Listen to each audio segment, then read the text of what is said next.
Joining us is a gentleman who is no stranger to the Observer. Always good to have him on, giving us some great insights, what's happening with current affairs. Let me start off by wishing him a happy new year and all the best for 2025. And we're talking to none other than veteran journalist, Mr. Ken Ali. Pleasant good evening to you, Mr. Ali. Good evening to you, Mikey, and your many listeners and viewers.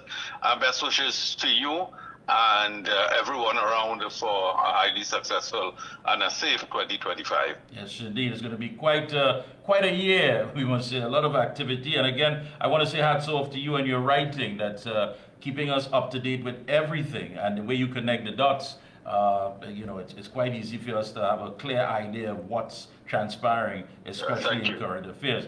Now, you're saying that under Young, the poor will get poorer.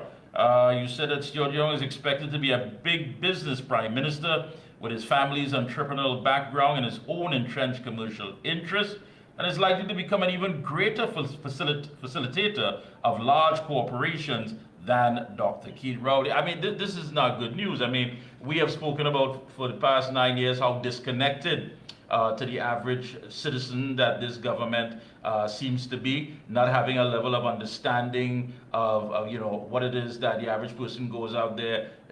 When you could simply say that if you were closing a refrigerator door, all is going home, people on the bread line, what have you. I mean, is this basically something that is being engineered by big business, this big move? And if not, well, how much a percentage would you put towards that, saying that they are financial puppeteers who are basically pulling the strings? Well, whether or not they're pulling the strings, they're going to benefit immensely. The first thing is we have to look at the backdrop against which Stuart Young is becoming prime minister and will lead the PNM to the general election. The gap between rich and poor in this country has never been wider. Big business is making billion-dollar profits. The banks are making billion-dollar profits. The fast food company reported $1.3 billion in revenue for the last fiscal year. This is historic. In many other sectors, the pharmaceutical imports with Agostini and so on. So the rich is making more and more money, and the divide between rich and poor, 80% of the national wealth is owned by 5% of the country. And more and more people are slipping under the poverty line. The cost of food has gone up by 65% since 2015, while public officers had to struggle for a 4% salary increase. The people in the informal sector, those people who sell as vendors and other things, they're on the run from criminals. There's a lot of unemployment, and what has also happened, a lot of people are not offering themselves for the job market anymore. So the Central Statistical Office has given us some wrong figures. The shutdown of Petrotrin has placed a lot of our professionals in petrochemicals and related fields on the breadline. Some have gone to Guyana and Suriname and Texas and Africa and the Middle East and so on. So the country is polarized economically. Stuart Young is cut from the same cloth as Dr. Rowley, in fact, even more so, because his father was the chairman of a major bank. His brother is the head of a large Caribbean financial institution. He had to recuse himself scores of times from cabinet meetings. That's because he has direct business interests. Now, what is going to happen now? Do you think that is going to change in the upcoming months? And if he wins the election in upcoming years, there's nothing he's done that has indicated that he understands the country, the diversity of the country, the sociology of the country, and so on. I hear some people saying, well, he's a non-African and so on, he'll understand the country better. And I ask whether that would mean that small and medium-sized businesses could expect more equity in the disbursement of foreign exchange. We've seen 6,000 small and medium-sized enterprises did not reopen after COVID, and big business did better and better and better. I give one example. There are many I could give, but there's a large supermarket chain which, when the small supermarkets were closed during COVID, that supermarket chain went into various fields that small business is operating: a butcher shop, a bakery, a flowers company, a stationery company, and so on and so forth. And following COVID, a lot of these small businesses had to close. We have the situation with the banks and the oppressive rates very there. An average of 65 charges that banks charge people, and the profits are soaring, while Prime Minister Mia Mottley intervened in Barbados and warned the banks and led them to negotiate lower rates in Trinidad and Tobago. Our Prime Minister said, no, he's not doing those things. So there's nothing in Stuart Young's philosophy and program that he has said that indicates there's going to be any different during his stewardship. And so that is a deeply worrying situation. All that means, Mikey, in a real sense, as I said, the big business, the small number of people in big business, what I mean, we are going to do better and better. The food import bill, Mikey, is $7.3 billion. It's controlled by a very small clique. In 2015, it was $4 billion. It has gone to $7.3 billion at a time when foreign exchange is difficult to obtain.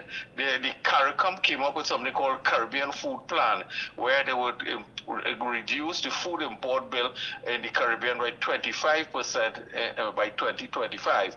There's a plan they came up with 2 or 3 years ago. We have not reduced our food import bill.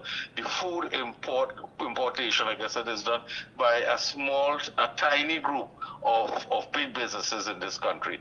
So the upshot of all of that, Mikey, is that with Stuart Young at the helm, it's going to be more of the same, and it's going to be entrenched even more. But I think there's always been this unwritten rule, that a level of understanding that, the small man, as the term that we use here, the small man really and truly is not concerned about where the elite lives or what car they drive or where they vacation, as long as he's able to carve out his own niche. Now we see that as simply not the reality. Whatever little is there has been eroded, to the fact that when you look at the Fair Trading Commission, and I'm glad you mentioned that in your writing, one would think at least that there was some protection, something to give some sort of equity across the board. But when you have so many monopolies that have now been created, leaving the small man out in the financial cold, which is totally unfair, is that message getting to the electorate that, listen, those little benefits that you have, those things that you enjoy,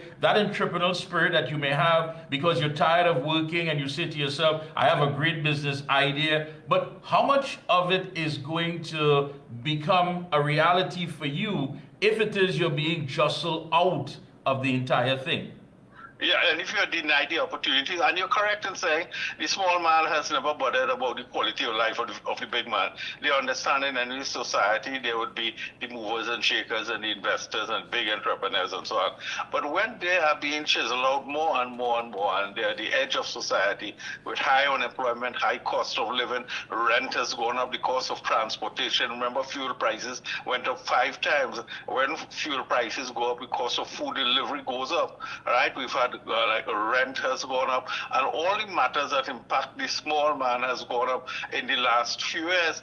And while the average person will say, yeah, well, of course, let big business, we understand there's a role for big business, but the number of people being squeezed out, when you look at the reports, the United Nations has produced reports and so on, which talks about poverty. They talk about children poverty, children unable to be well fed, going into school. That has led to some dropouts also, and in dropouts we've had situations leading to crime and so on. So as a society, Mikey, that's becoming more and more polarized and marginalized. And we see no one intervening. There was a time when you would have institutions and organizations, you would have academia, you would have the trade unions talking out, you would have the lecturers from the university and various other people in media and so on. Mikey, we're seeing none of that anymore. And in fact, there are some people, like I said earlier, who are welcoming Mr. Young as a new leader and so on, without understanding that he's going to continue the same policies or the same programs that Dr. Rowley did. And under Dr. Rowley's watch, like I said, economically, the country and the statistics show that the country became most polarized than in its entire modern history. Yeah, I mean, you have the Prime Minister himself who made the statement that that, you know, the rich will get richer. I mean, with the hopes that they do something for the poorer class. That reality maybe trickle down economics. We've seen how that didn't work under Reagan. But the fact of the matter here, Mr. Ali, is that, you know, all of this that is taking place before us, this entire circus, when you look at it, that has transpired over the weekend, do you believe that everything is well now, everything is intact, and everyone is singing one song in the PNM, or is just a matter of some temporary arrangement that can erupt at any given time moving forward? Well, it is temporary, but it could become permanent or it could become disruptive. And I'll tell you what I mean by that. Dr. Rowley took some strong arm measures during the parliamentary meeting. First, in the retreat, there are some people who spoke out, and it is correct to say that Penny Beckles was presented as an alternative, and she got significant support, and she got certain people speaking very vociferously for her. When it came to the parliamentary meeting, Dr. Rowley took a very strong approach, as I said. And because of that, those who were batting for Penny Beckles Robinson eventually backed down. What is going to happen in the short term is that Stuart Young is going to get the support. There's going to be an artificial patching up of the relations inside the PNM. If he wins the if the PNM wins the general election under his watch, well, there's no removing him as Prime Minister. If the PNM loses, I think his tenure is going to be short. And remember that PNM National Convention is tentatively slated for September. If that takes place, if and when that takes place, if he's there as Prime Minister, he will be endorsed by the party. If he loses, I think once she's interested, Penny Beckles Robinson could stand a very good opportunity of becoming Prime Minister. So there is an unholy alliance that is taking place, and the PNM now is in high gear. I think the election would be late in the second quarter, early in the third, either late June, I think, which would be quite early, or July, August. And so therefore, and if the Prime Minister, Dr. Rowley, says he's going to step down in March, I think Stuart Young would want the opportunity to cement himself, hold public meetings and address the nation on a few things and so on, and then call the election. So I think the party will hold together as it is until that, and then see what happens. If he wins, he stays on, and then of course he defends his term, and if not, well, I think there could be a big shake-up. Mikey, another issue to keep your eyes focused on is who he's going to carry as his general election candidate. Yes. Now, some people spoke out against him in a very vociferous manner in Tobago, in particular. Whether he's going to carry them, it'd be interesting to see. Whether, from 1991, when Patrick Manning rebuilt the PNM after the PNM was decimated in 1986, and Patrick Manning rebuilt the PNM in 1991, the remaining people are now moving aside. That is Fitzgerald Hines, Keith Rowley, and now you have a lot of focus on Colm Imbert. Whether, in fact, Colm Imbert, he was one of those that Mr. Manning brought in 1991. Whether he's going to stay on, he's 67 years old, and so clearly he would want to stay on possibly, but under a new leader. Remember, he has been slighted. He was the chairman of the PNM. Right. He was the acting prime minister, and now he's just there. So we have to keep focused on who Stuart Young is going to take to the general election. The two women in Tobago are staying. Amy Brown is staying, is coming back, and there will be one or two other faces who are staying or are going. But they have just a few seats again to name candidates, and it'd be interesting to see who is going, whether Faris Al-Rawi, who took a strong line in Tobago, whether he would make the muster, or if not, who is going to replace those candidates. Yeah, and again, so you're looking at Hines, you're looking at Mr. Imbert, some of the old guards who, it could be a cosmetic shake-up, or it's just a matter of saying, listen, the new prime minister may want some new faces on his team. So that's something that we have to look at as well. There's going to be quite a lot for on the plate of Mr. Young. I mean, we're talking about the foreign exchange, challenge. We're talking about the crime. We're talking about the stagnant economy. All of these things. Now, he was there all along. I'm just taking a page out of the American politics. When the question was asked to the Vice President Kamala Harris, what would she have done different with her time that she spent there with President Biden? And she said nothing. She said, and I think that may have well helped course of the election. Yes. Mr. Young was there. He was there with all of these issues that we face. And I mean, it's a long list of things. And if it couldn't have been done in the 9 years, what can we really expect from him in this short window? Indeed, and what he's going to do going forward. Now, he has hung his hat, and Dr. Rowley has hung his hat on the cross-border natural gas projects, the Lauren Manatee and the Dragon gas. Yeah. But you see what is happening with the politics in Venezuela. The incoming Trump administration has put a bounty on Maduro's head. Marco Rubio wants him out. So with him out, those projects could be jumping up in steel ban. We don't know exactly what is going to happen, and whether in fact, even if they materialize, whether they will materialize by 2027, by which time Dr. Rowley has said they would, because there is need for setting up the infrastructure, Shell has to go in and do all of those things. What happens between now and then? Of the 10 budgets that Coleman has presented, 9 have been deficit budgets. That means we've borrowed to finance them. We've borrowed that our grandchildren would be repaying. What are the options for us? And in addition to that, the electorate has to ask about the lack of diversification of the economy and so on.